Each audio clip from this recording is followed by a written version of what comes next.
646, Ramsey County, 646. Say, I wonder what that is. Ramsey County, 646, at 500 Ferndale, near Tanner's Lake. Boy in a hole. Remember Kathy Fiskus? Yeah, but it doesn't sound like the same thing.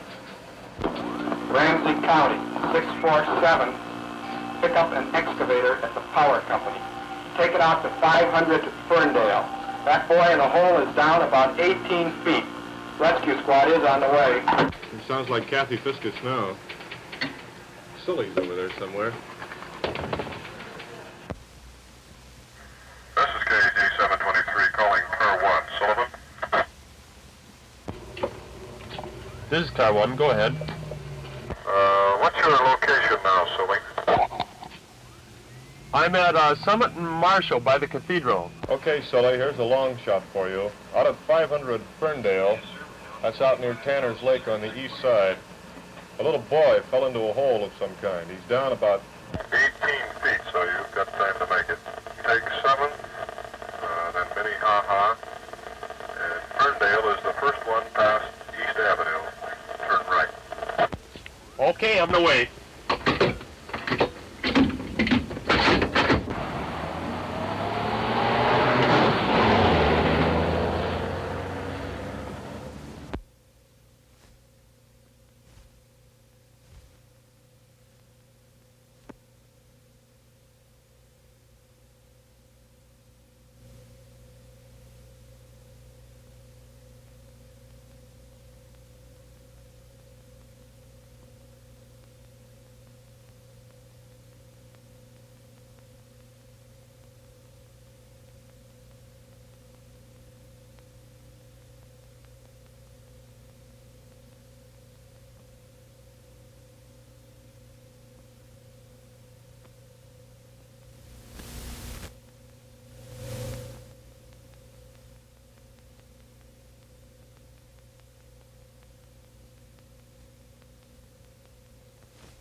This is Car 1, 10-7 at 500 Ferndale. Looks good. Quite a crowd here. Looks like a good story tonight.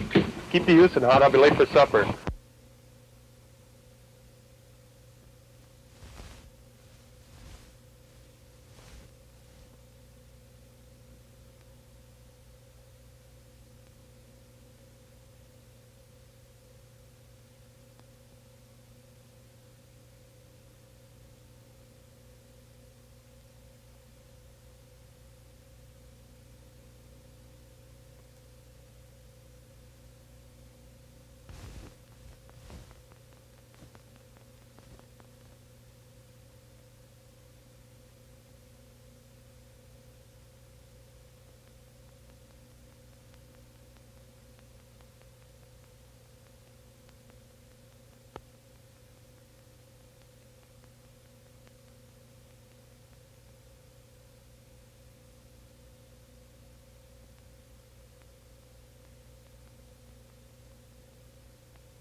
Film's up. Let's take a look at it.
Good evening.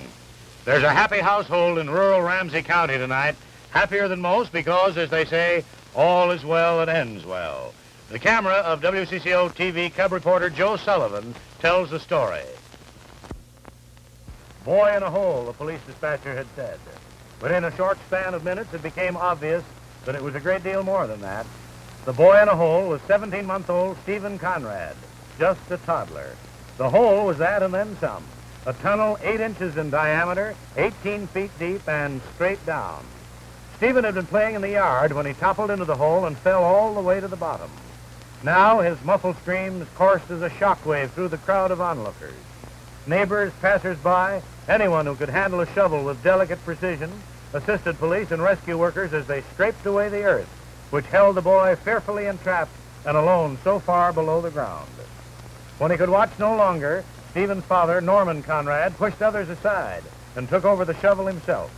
Through his mind must have swept the recollection of how he dug this very hole one day last week when trying to determine the sand level below his home. The hole had been covered, but the cover apparently broke with little Stephen's weight. A shovel held against that small hole kept dirt from falling on top of young Stephen. A hose carried oxygen to his bursting lungs. But now, tiny Stephen Conrad had been holding hands with death for nearly an hour, thankfully too young to sense the real threat to his life. Suddenly, his muffled cries ceased. A hush fell over the crowd. One rescue worker could wait no longer. He groped into the darkness of the hole and pulled the boy out by his shirt collar.